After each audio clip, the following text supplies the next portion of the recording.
des Sahraouis.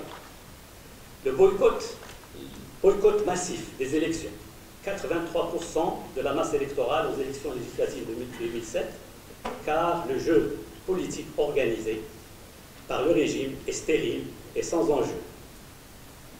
La réponse du régime à ces mouvements de protestation et aux forces qui les soutiennent allait s'articuler autour des axes suivants.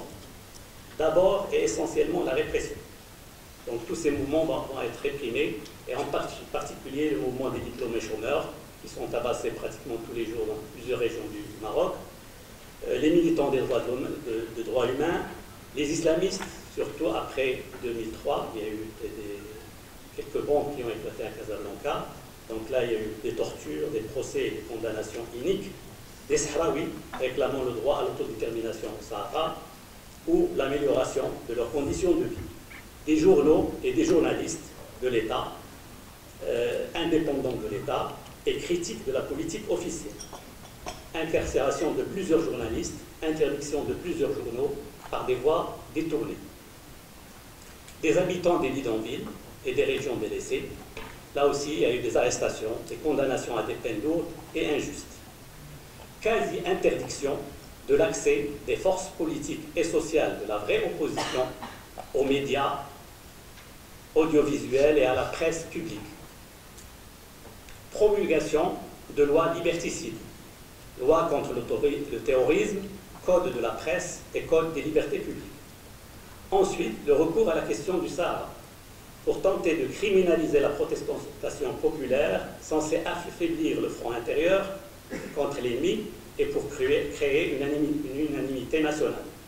Enfin, la création par le roi, par l'ami du roi, Fouad Ali Lima, d'un parti politique ayant des visées hégémoniques, doté de moyens colossaux de l'État et utilisant la proximité de son fondateur avec le roi. Ainsi, le Maroc s'enfonce de plus en plus dans une situation de blocage et de fort mécontentement. C'est dans ce contexte, caractérisé par la montée du mécontentement et des luttes populaires, qu'ont éclaté les révolutions populaires dans le monde arabe.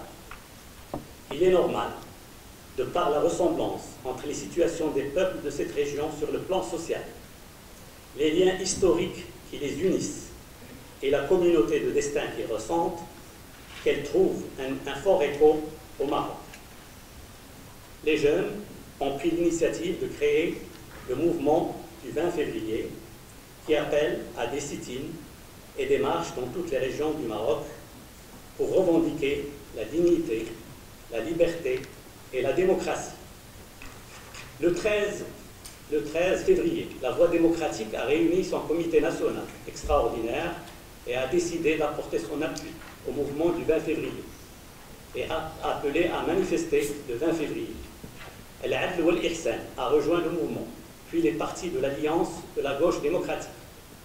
Même certains dirigeants du parti Justice et Développement ont rejoint les mouvements et des jeunes de l'USFP, de l'Union socialiste des forces populaires, et du Parti du progrès et du socialisme. La réponse du régime avant le 20 février a consisté en tentative de discréditer et diviser le mouvement du 20 février, en prétendant qu'il est soit manipulé par le Polisario, soit par des gens qui sont devenus chrétiens, etc. Intimidation des jeunes et pression sur leurs familles.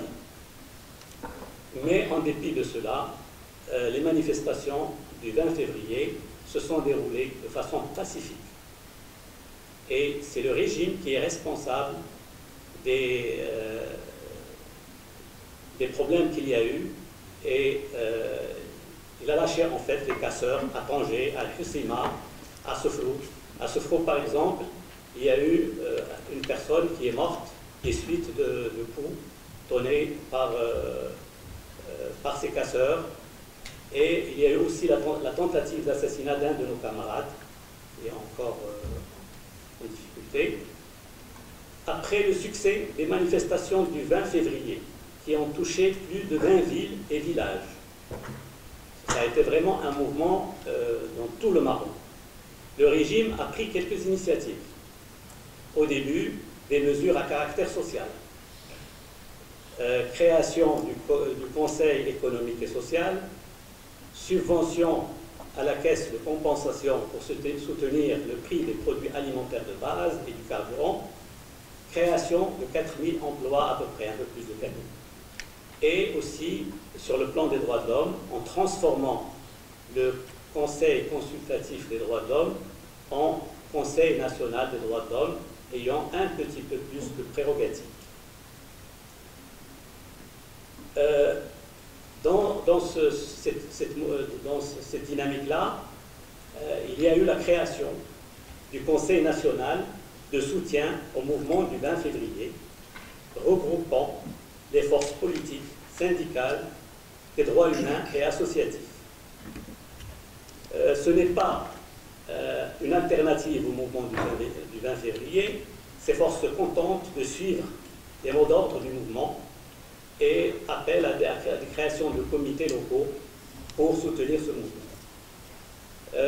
Il y a eu aussi, juste après le 20 février, des arrestations dans de nombreuses villes et des condamnations à des peines très lourdes, allant jusqu'à 10 ans à Tanger et dans d'autres villes.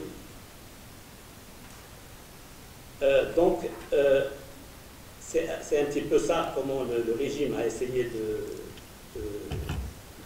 Puis après, il y a eu une initiative du roi, qui a fait un discours le 9 mars, et qui a appelé à une révision constitutionnelle. Alors, cette révision constitutionnelle, c'est le roi qui a défini le cadre de la révision constitutionnelle, et il a même défini ou nommé une commission chargée de cette révision constitutionnelle. Nous pensons qu'il faut une assemblée constituante et qu'une commission nommée par le roi ne va que reproduire les expériences passées de constitution octroyée, d'autant plus que ces gens sont des gens qui sont acquis au pouvoir. Ça, sur le plan de la forme. Sur le plan du fond, le roi a dit que cette constitution, cette révision constitutionnelle, devait respecter les trois principes considérés comme sacrés, et en particulier que le roi est commandeur du croyant, avec les pouvoirs exorbitants qui lui sont conférés, renforcés par la sacralité. Au Maroc, on ne peut pas critiquer le roi, on ne peut pas...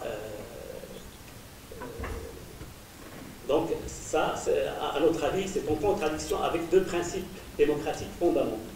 Le premier principe est que, dans toute démocratie véritable, c'est le peuple qui est le seul détenteur de la souveraineté et la seule source de tous les pouvoirs. Ça, c'est le premier principe. Le deuxième principe qui est aussi en contradiction, c'est le fait que celui qui gouverne, dans chaque démocratie, celui qui gouverne est responsable et comptable de ses actes et décisions. Donc, après le 9 mars, le roi et donc tout le régime et les partis qui sont alliés au régime ont fait une vaste campagne pour essayer de dire maintenant on va avoir la révision constitutionnelle, donc il ne faut plus faire de pression, il ne faut plus manifester.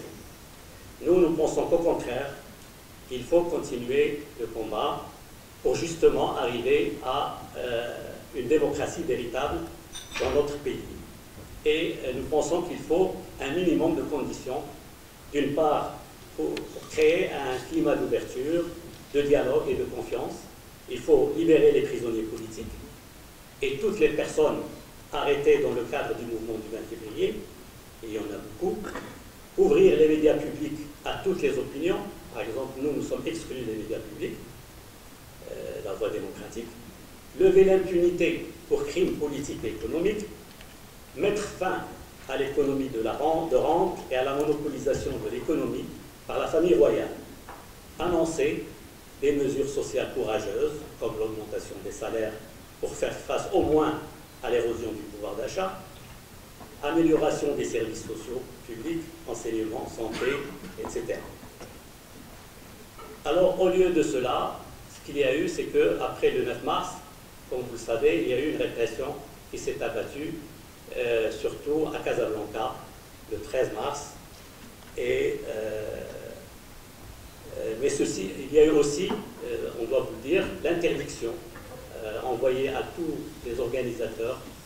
Par exemple, nous, on a été informés par le ministère de l'Intérieur de l'interdiction de toute manifestation, aussi bien du 20 février que celle du 20 mars.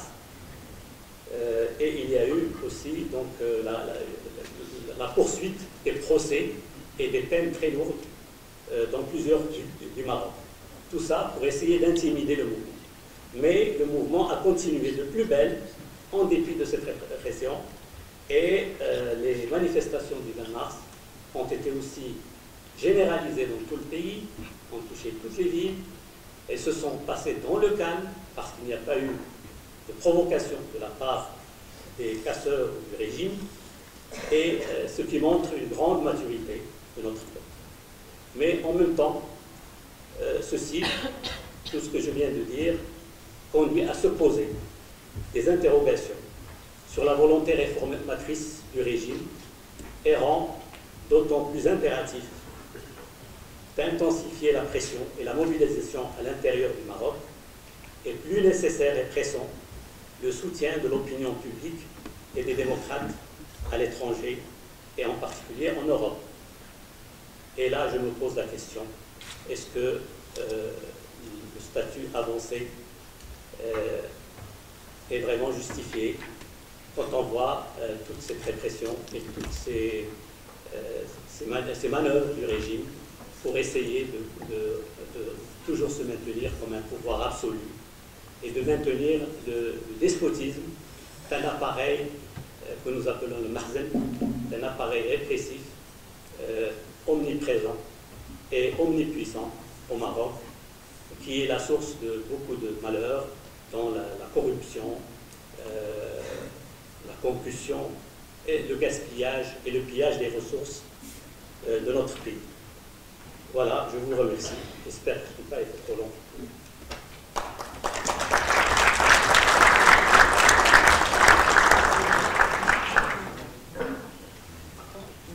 Muchas gracias, Abdellah.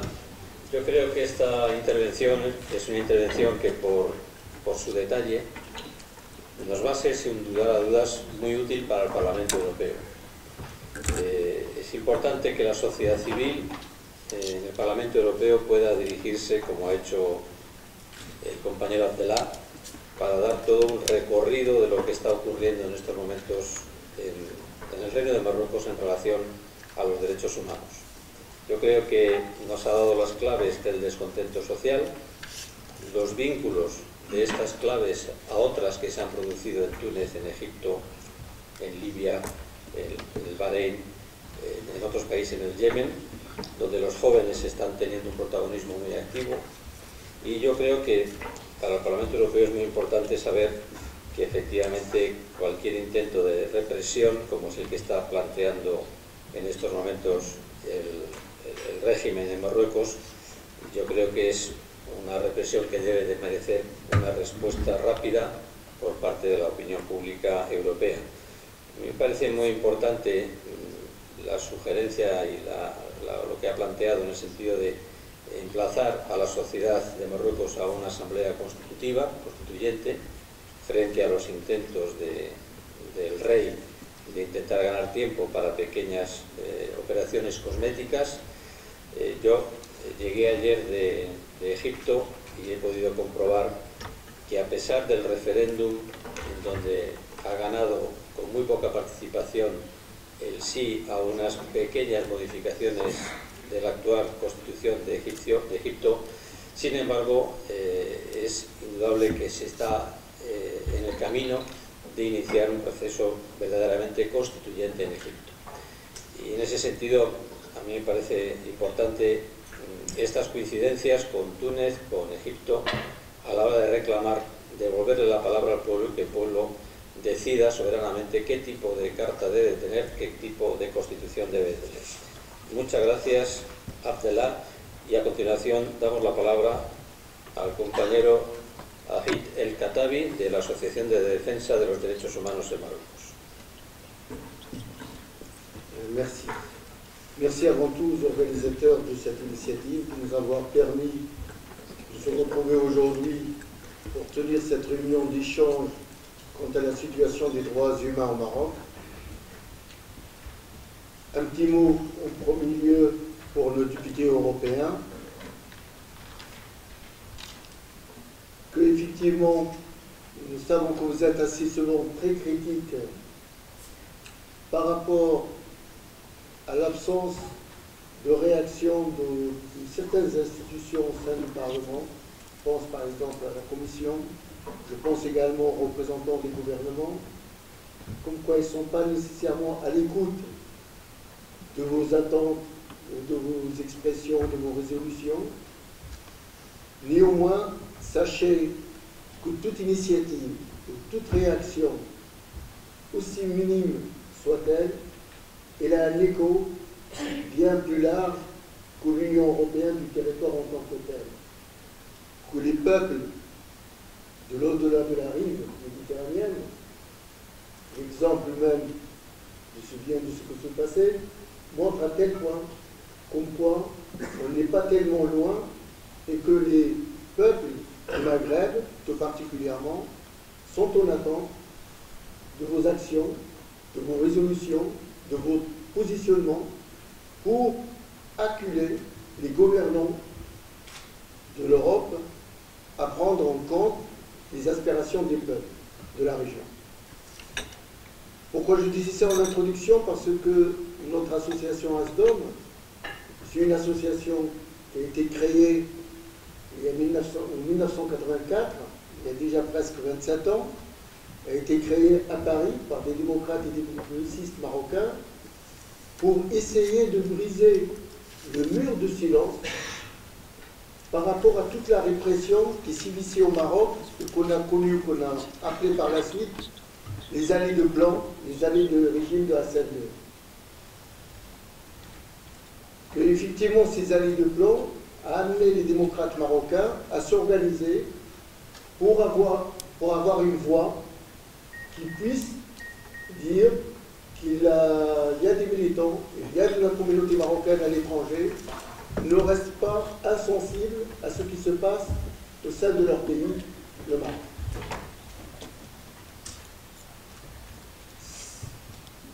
Faire allusion, c'est pour montrer l'importance de la solidarité et de la solidarité internationale.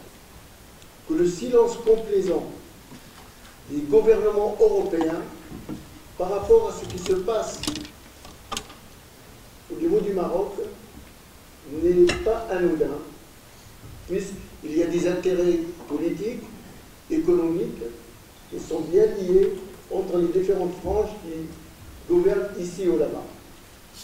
La monarchie marocaine, avec l'ensemble de ses ramifications, des hommes de pouvoir économique et autres, tire profit de ce lien privilégié. Pour revenir, pour reprendre la formule, le statut particulier privilégié du Maroc, oui, mais il bénéficie surtout d'un statut particulier privilégié en termes de cautionner tout ce que ce pouvoir peut commettre à l'intérieur du pays. La solidarité internationale joue, vous l'avez expérimenté vous-même ces derniers temps, lorsqu'il y avait la défenseuse des droits de l'homme, Aminatou Haïdar, lorsqu'il a été expulsé, manumilitari, empêché de réintégrer le Maroc, et que, suite à cette solidarité internationale, les autorités marocaines nous ont été acculées immédiatement au bout d'une grève de la faim, au moins qui a duré quelques semaines, pour changer d'avis et de lui permettre de réintégrer le Maroc.